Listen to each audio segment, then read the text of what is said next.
Soy una guerrera de Dios. Yo me enamoré siendo una niña. Tenía apenas 16 años cuando lo conocí. Era mayor que yo y me pareció interesante como esos hombres que saben moverse en el mundo y te hacen sentir que te están haciendo un favor por fijarse en ti. Yo de ilusa pensaba que era amor. Nunca había tenido novio, así que todo lo que él hacía yo lo veía como algo normal. Que se enojara porque no le contestaba rápido, que se pusiera bravo si salía con mis amigas, que me revisara el celular o que me dijera cómo vestirme. Todo eso yo lo tomaba como celos normales y que todo el mundo aguanta.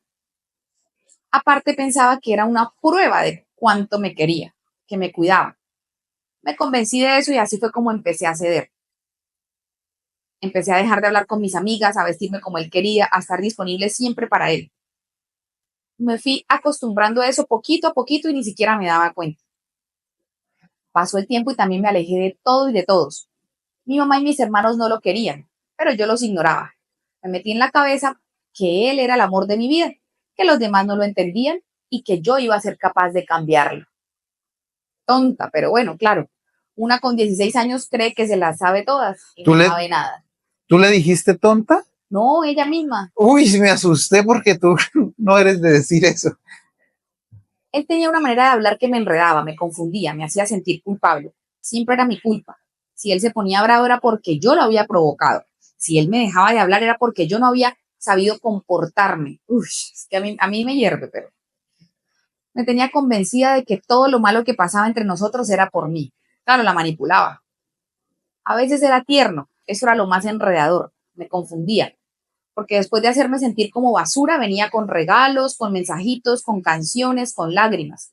Y claro, yo terminaba creyendo que sí me amaba, que él solo necesitaba cambiar y que yo debía tener paciencia. Así se me fueron pasando los años, Ruth. Ya no era una niña, pero seguía atrapada en esa relación. Y cada vez era más difícil todo. Él se volvía más agresivo con sus palabras, con su manera de mirarme, y sí me masajeó muchas veces. Pero a veces yo prefería eso a tener que cargar con todo lo feo que me decía. Me humillaba, me hacía sentir poca cosa y que sin él yo no era nadie ni iba a ser capaz de salir adelante. Amigas ya no tenía, no me hablaban, se habían cansado. Mi familia me hablaba con lástima o ya no sabían ni qué decirme. Yo trataba de sonreír por fuera, pero por dentro vivía destrozada y asustada. Me preguntaba en qué momento me había convertido en esa mujer triste, llena de miedo y con la autoestima por el piso. Estuve casi 7 años así. De los 16 a los 23, bella. Terrible, uy, no, terrible soportar tanto un desgraciado de eso. No sé cómo explicarles por qué me quedé tanto tiempo y por qué aguanté. Uno desde afuera piensa que eso es fácil de cortar, que uno simplemente debería decir ya no más e irse. Pero no. Cuando alguien te ha hecho sentir que no vales nada, pues uno se convence de que eso es verdad. Uno cree que ya no puede aspirar a algo mejor, que ya nadie más te va a querer, que lo tuyo es quedarte donde estás porque es lo que te tocó y para qué intentarlo. También llegué a pensar que si me escapaba, ¿qué tal me tocara uno peor? Uy, no, eso es más triste aún. O sea, ahí aplica la frase de ella prefería mejor malo conocido que bueno por conocer. De mi mamá les cuento que fue una mujer que hizo lo que pudo, no le tocó fácil. Mi papá la dejó con los 3 hijos y un montón de deudas encima. Y aparte él terminó en la cárcel por cosas que no les voy a contar y que no vienen al caso. Entonces, a ella le tocó matarse trabajando de día y de noche hasta los días festivos. No estaba mucho en la casa. A veces llegaba tan cansada que ni nos hablaba. Se bañaba, comía cualquier cosa y se dormía en la mesa o sentada. No le guardo rencor, pero crecí sintiéndome más bien sola. Mi crianza fue con mi abuela, con mis hermanos y con la calle. Yo me crié entre lo que escuchaba en la casa y lo que aprendía mirando a los demás. Por eso, cuando ese tipo se me metió en la cabeza diciéndome que me quería, yo caí redonda. Me sentía especial. A mí nunca me habían dicho palabras tan bonitas ni me habían hecho sentir tan importante. Así que me pegué a él como una garrapata. Ya cuando por fin logré salir de ese infierno, no era solo su novia, yo fui su mujer. Vivimos juntos en una pieza de la casa de mi mamá, que en realidad era la casa de mi abuela. Una casa vieja, con las paredes sucias, con más goteras que sillas y que comida. Ahí vivíamos como si estuviéramos casados, sin anillos, sin amor, sin un futuro, sin alegría, solo con la rutina, los gritos y las peleas fuertes. Yo sentía que me iba a enloquecer. Justo cuando empecé a respirar un poquito mejor, pasó lo otro. Mi papá, que había salido de la cárcel apenas hacía un año, se fue de este mundo. Y no fue una muerte tranquila, fue un escándalo, una cosa fea. Ay, pasó a mejor vida en la casa en medio de un problema que él mismo armó con unos vecinos. La policía llegó, la ambulancia llegó, todo el barrio se enteró. Fue una vergüenza, una escena de película, pero de esas que uno no quiere vivir. Y ahí estaba yo, recién saliendo de esa relación tan tóxica con la cabeza y el corazón vuelto nada, y ahora con el entierro de mi papá encima. Yo lloraba mucho, perdón, yo lloraba mucho, no sé si por dolor o por rabia. Tenía una mezcla de sentimientos porque él tampoco fue un buen papá, pero al final era mi papá. Y esa partida, pues me remató lo poquito que me quedaba de fuerzas. Ahí estaba yo con apenas 23 años, parada en un funeral que parecía más una reunión de todos los chismosos del barrio que una despedida digna. La mente la tenía a mil, el cuerpo agotado, el alma en pedazos. No sabía si llorar, gritar o simplemente salir corriendo. Me quedé ahí por respeto, por costumbre, porque no sabía qué más hacer ni para dónde irme. Entre toda esa gente que fue más a mirar que a acompañar, apareció él, un muchacho que no conocía mucho. Empezó a hablarme como si el mundo no estuviera hecho trizas. Me dijo que también había perdido a su papá hacía poco. Eso fue lo primero que nos unió, algo en común, el dolor. No era el tipo de conversación con flores y promesas, era algo honesto y tranquilo y yo necesitaba en ese momento algo así, real. Con el tiempo supe más de él. Venía de una familia peor que la mía, Ruth, con más problemas que el álgebra de Baldor. Una mamá complicada, unos hermanos menores a los que él tenía que alimentar y una casa donde no se sabía si al día siguiente iba a haber desayuno. Era el único varón y desde muy chiquito le tocó asumir ese papel de hombre de la casa, de proveedor, de escudo, de macho. Pero con todo y eso en contra, yo a él lo veía distinto.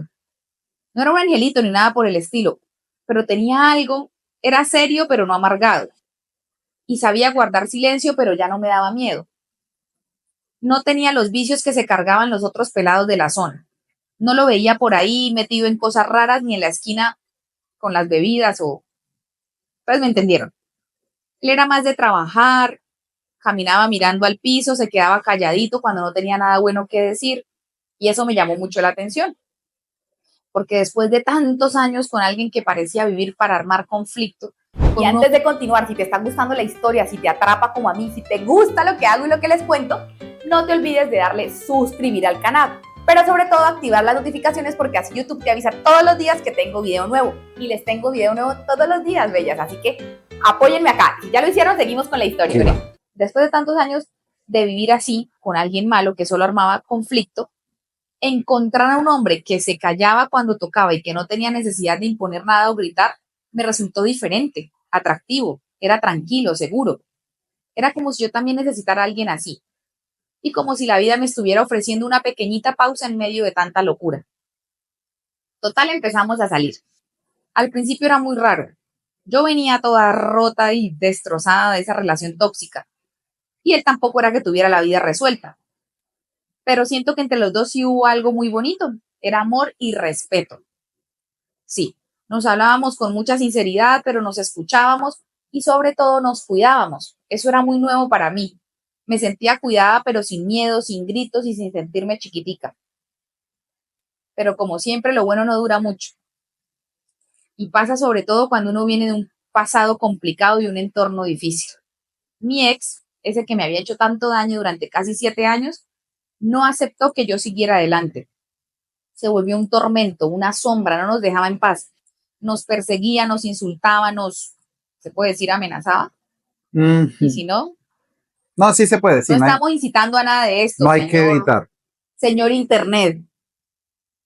Era como si no pudiera soportar que yo estuviera intentando ser feliz sin él. Y no solo era él, nos mandaba a sus amigotes y a los conocidos, hasta la familia, para que nos molestaran. Todos nos atacaban con un tonito venenoso, con esas miradas que uno ya sabe lo que significan, ¿no? O sea, si no han estado en barrio peligroso, no saben de lo que hablamos. Los que sí venimos del barrio fino, sabemos a qué se refiere ella con los amigotes rondando donde ella estaba, ¿no? No fue fácil. Era vivir en tensión todo el tiempo, salir a la calle y mirar así rapidito a ver quién nos estaba siguiendo, ir al trabajo y recibir esos mensajes tan feos. Empezamos a pelear con mi pareja por cosas que no eran culpa de ninguno de los dos, pero que venían de ese infierno que yo ya había vivido. Pero él aguantó todo. Me defendió, me acompañó, me ayudó. Nunca me juzgó por ese pasado, aunque nos estuvieran haciendo la vida imposible. Ruda, aguantamos casi un año así, luchando contra ese pasado que se negaba a irse, hasta que dijimos basta. No podíamos ni queríamos seguir viviendo con ese miedo. Así que tomamos una decisión que nos dolió, pero que era necesaria: irnos del barrio, cambiar de zona, de calles, de costumbres, buscar un lugar donde nadie nos conociera, donde nadie nos señalara, donde ese personaje no tuviera poder sobre nuestras vidas. Nos tocó duro, muy duro, y como a muchos, no estábamos en la calle, pero vivíamos al día. Trabajábamos desde que salía el sol hasta que ya no se veía nada. Hacíamos lo que saliera. Él cargaba cosas, arreglaba, era ayudante. Yo en oficios varios, limpié casas, vendí cositas.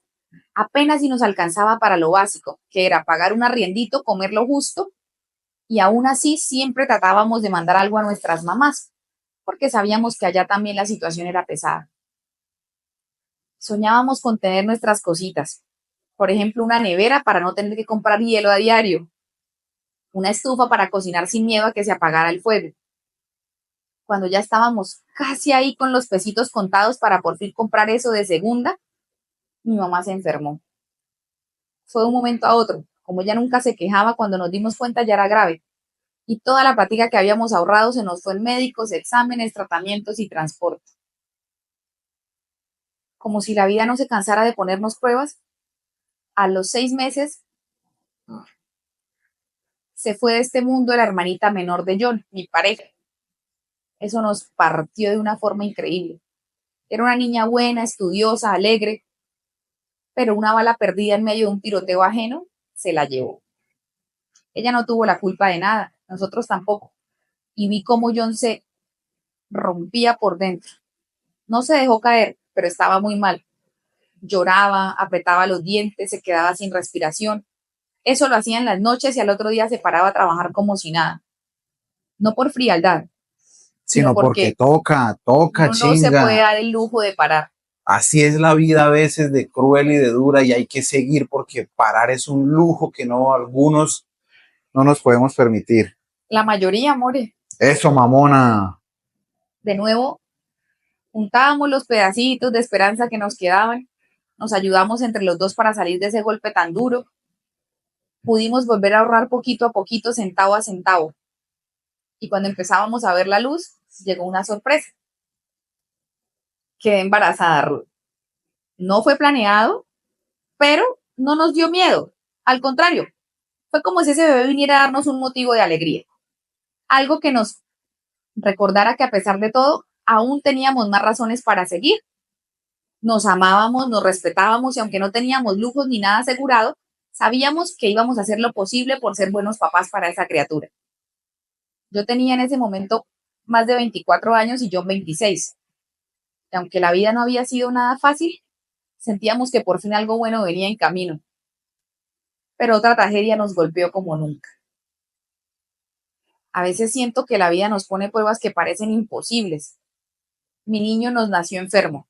Dios mío. Desde el primer día fueron corridas al médico, exámenes, tubos, máquinas, esas filas eternas en los hospitales, noches sin dormir y esas oraciones que uno ya no sabía ni cómo hacer, pero que le seguíamos rogando a Diosito que nos diera fuerzas. Pasamos meses enteros metidos en el hospital, con la esperanza ya colgando de un hilo. Cada día se sentía como una montaña rusa, un ratito de mejoría, luego una recaída y así, hasta que un día simplemente el niño se nos fue también. Se nos fue de este mundo y no hay dolor que se compare a eso. Sentí que Se me fue la vida, el alma. Me costó respirar como por 2 semanas.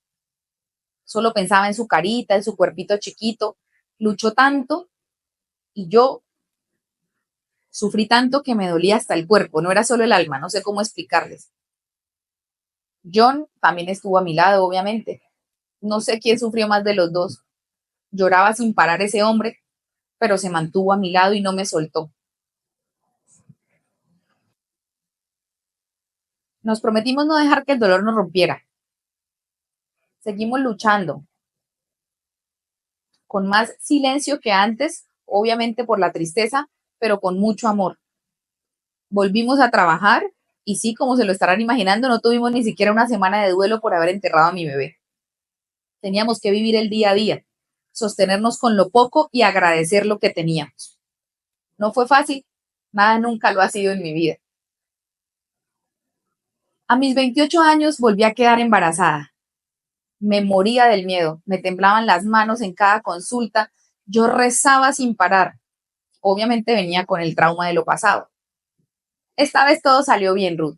Me cuidé muchísimo, John estuvo ahí a mi lado y nació nuestra niña por fin. Cuando la escuché llorar, fue como si el corazón se me volviera a prender. Era un llanto de vida, de esperanza y de recordar a mi bebé. Ahorita mismo nuestra niña ya tiene 8 añitos. Es una luz, una bendición, todo lo que no sabíamos que necesitábamos. Hemos vivido tantas cosas duras que a veces cuando me siento a pensar, no entiendo cómo seguimos en pie, pero aquí estamos, juntos, no perfectos, no con una vida de película, pero con ese cariño que no se va y que ha aguantado más tormentas que un barco viejo en mar. Nos hemos apoyado en todo lo que hemos podido, con lo poco, con lo mucho, con palabras, en silencio, con abrazos, porque uno aprende que el amor verdadero no es solo besos y sonrisas. También es que hay que aprender a cargar con el otro cuando se cae, cocinar con lo que hay, llorar cuando se puede, hacer que el otro no se preocupe de más y así seguir dándose la mano día a día. A mí la vida me ha enseñado a punta de golpes que uno no puede rendirse, Ruth, que no hay espacio para quedarse solo en la queja ni para hacer de la tristeza la casa. La vida es de los que se levantan una y otra vez aunque estén destrozados, de los que pelean su día a día con las uñas si le toca, y de los que no se dan por vencidos aunque tengan todo en contra. Eso, chinga.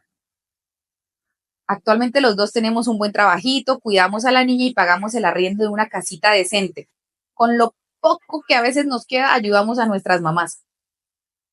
Y yo ya entendí que soy una guerrera.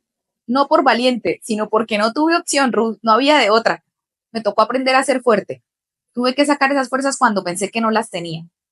Aunque el mundo se me vino encima muchas veces, decidí que no iba a quedarme abajo y quejándome.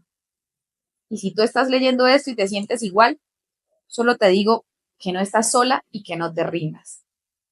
Ay, gracias, Bella. Me alegra que sigan en pie juntos y que no fue la historia de otro cucaracho.